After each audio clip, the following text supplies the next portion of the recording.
2, en términos de lograr un modelo de desarrollo incluyente.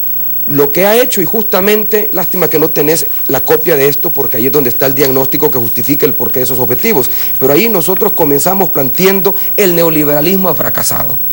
Anunció bienestar, anunció inclusión y es todo lo contrario. Por lo tanto, ¿cuál es nuestro segundo gran reto? Impulsar un desarrollo incluyente, porque el desarrollo que ha impulsado no solo el gobierno de Saca, los gobiernos anteriores, es un desarrollo excluyente que ha profundizado la marginalidad y la brecha social, que de acuerdo al informe del Programa de las Naciones Unidas para el Desarrollo, es la brecha social más alta en todo el continente. Y por último, constituir un Estado de Derecho. ¿Por qué razón lo ponemos como objetivo? Y él también se lo trazó. Porque en su momento también la oportunidad histórica que habrían los acuerdos de paz de refundar el Estado salvadoreño y de crear un auténtico Estado social de derecho, no lo han cumplido los gobiernos de Arena. Es una meta pendiente, entonces la vamos a cumplir nosotros. ¿Habrá quien intente reducir la diferencia del programa de Chafik, el tuyo, en que tú sí dices sí al TLC con Estados Unidos y sí a la dolarización, pero a partir de ahí y fuera de esos dos aspectos, el programa es bastante similar al de Chafik con el tuyo? No, bueno, pero a ver. Lo que pasa es que si uno revisa la gran... ¿Cuál es el problema de esto? Estamos en las apuestas estratégicas y las apuestas estratégicas son las mismas. Las exigencias que imponen esas apuestas estratégicas son las que varían. Si tú revisas... Pero tu visión de la realidad del país y de los problemas del país, estratégicamente hablando, ¿es exactamente la misma de la de Chafik? Mi visión de la realidad, estratégicamente hablando, comparte aspectos que Chafik tenía en su visión de la realidad. Otra cosa es que hayan matices diferentes de la manera como deba de hacerse. Hay matices diferentes de personalidad. No somos lo mismo uno que otro, nuestras trayectorias son diferentes. Eso nos lleva a poner énfasis y estilos de gobernar también diferentes. Eso no cabe ninguna duda, pero eso no significa de que hay una suerte de continuismo. Lo que pasa es que las apuestas son las mismas, fundamentalmente las mismas, porque esa es la gran carencia de los gobiernos de Arena. Pero es que no podemos hablar únicamente de superar la crisis a la que nos ha llevado el gobierno del presidente Saca. Es una crisis histórica acumulada en 20 años de gestión pública.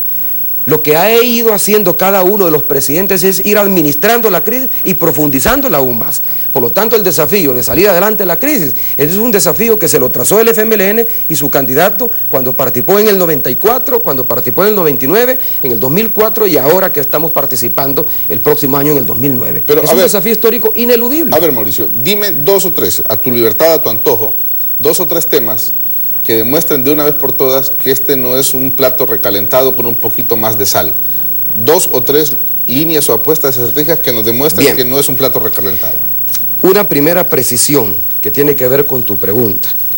Un programa de gobierno no se elabora a partir de qué tanto se parece o no a un programa de gobierno anterior. Eso hay que tenerlo claro. Yo no le veo ningún problema a que este programa de gobierno recoge apuestas estratégicas de programas de gobiernos anteriores en la medida en que esas apuestas estratégicas se mantienen. ¿Tú estás enterado son vigentes, que Gerson Martínez participó en la elaboración del plan de Chafik? Sí, y estoy enterado que el liderazgo actual es el mismo liderazgo de la época de Chafik. Pero entonces dime, vaya, ahora, no sé diferencias importantes. En términos de política monetaria, a mí me parece una diferencia importante, nada despreciable, que no sé por qué los medios de comunicación han sacado de la agenda el plantear que no se va a desdolarizar la economía. Y probablemente no lo hacen porque desconozcan el funcionamiento de la economía del país y, perdón por lo que voy a decir, no tengan las mismas aprehensiones que tienen los empresarios salvadoreños. No, sí lo hacemos. Lo que pasa es que cuando no te incluye a ti. Pero bueno, no te incluye a ti. Estaba refiriéndome a un periódico que hace esa afirmación, no te incluye a ti. Te lo digo porque cuando uno se reúne con empresarios salvadoreños, con grandes empresarios, incluso con empresarios que tienen inversiones en el país, lo he estado haciendo en los últimos 2 meses, la primera pregunta que te hacen es ¿qué va a pasar con la dolarización? La segunda pregunta que te hacen es ¿qué va a pasar con el Tratado de Libre Comercio? La tercera pregunta que te hacen es ¿usted va a acabar con las privatizaciones y va a estatizar todo? La cuarta pregunta que te hacen es ¿usted va a confiscar? ¿Ves lo que quiero decir? O sea, son las aprehensiones. ¿Y por qué son las aprehensiones? Probablemente por un problema de información, pero también porque necesitan tener clara las reglas del juego para poder invertir en el país. A mí me parece una diferencia esencial con respecto al programa anterior que la ha asumido el liderazgo del FMLN por una visión realista de las exigencias que plantea el momento actual, que no eran las mismas del momento en que se elaboró ese programa. Ese programa se elabora, el de Chafik, cuando la dolarización apenas tenía 1 año de haber corrido. Ahora estamos hablando de 6, 7 años. No se pueden cambiar las reglas del juego de la noche a la mañana. Ahora, en el diagnóstico que se hace aquí, se parte de reconocer que la dolarización no ha producido los efectos ni los impactos que el gobierno anunció cuando la iba a implementar. Por lo tanto, se requiere de mantener la dolarización, pero llevar a cabo medidas de política económica que permita hacerle frente a esos impactos negativos. Ahí hay una primera diferencia que a mí me parece importante. No es lo mismo decir que vamos a mantener el dólar circulando que decir vamos a sacar el dólar y vamos a poner el colón.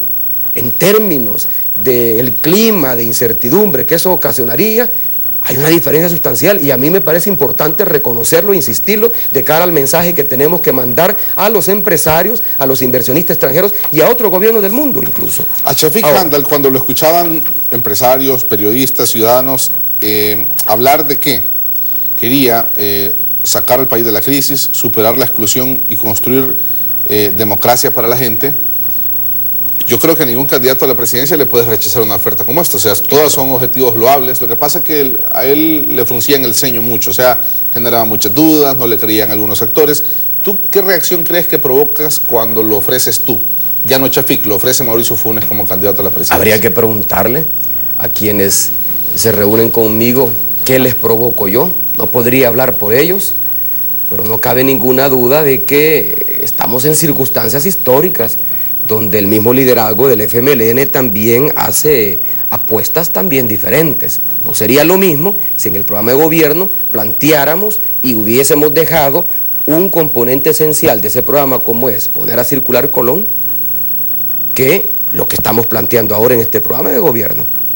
Hay diferencias. Yo diría que quienes se reúnen con nosotros y particularmente conmigo van ganando confianza, van ganando credibilidad, porque al final uno termina desnudándose y explicando las cosas tal como son. Al final uno termina planteando el debate en estos momentos es entre democracia o autoritarismo, entre una manera de ejercer el poder que ha puesto énfasis en privilegios de un grupo muy cercano al equipo de gobierno o ampliar esos privilegios a todos los empresarios del país. No tenemos nada en contra de los empresarios. Yo mismo fui empresario en pequeño por 3 años cuando salí de Canal 12 y debí de montar una empresa para tener un programa en el grupo Megavisión. Pero he sido asalariado y conozco lo difícil que es para un emprendedor privado mantener a flote su empresa. Lo difícil que ha de ser para esta empresa, dado el nivel de competencia, mantenerse al flote. Un gobierno le tiene que dar señales de certidumbre, claro.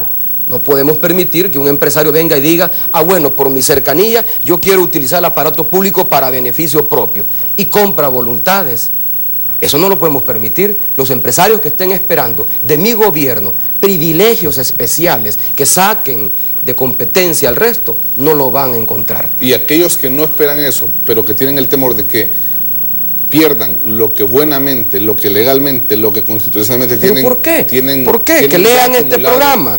Si tuviéramos dinero, mandaríamos a imprimir 5 millones de copias de este programa para que la gente lo lea. Aunque aquí hay algunos aspectos que hay que explicar porque son muy técnicos. Me vas a disculpar que yo no puedo opinar sobre ese documento, pero yo no tengo ese documento. Pero bueno, lo estoy haciendo. Tenés al menos el privilegio de que me invitaste, a diferencia de otros canales, el primer día después de la presentación y aprobación del programa, para explicarte algunas cosas. Pero por ejemplo, lo que tú me decís, los empresarios que han construido su capital tienen miedo de que lo van a perder. No, ¿por qué lo van a perder?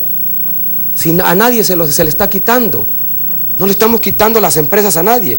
No estamos estatizando. Las empresas extranjeras pueden estar seguras de que sus inversiones están garantizadas. ¿Qué es lo que tenemos que hacer? Asegurar que el servicio que prestan es un servicio de calidad.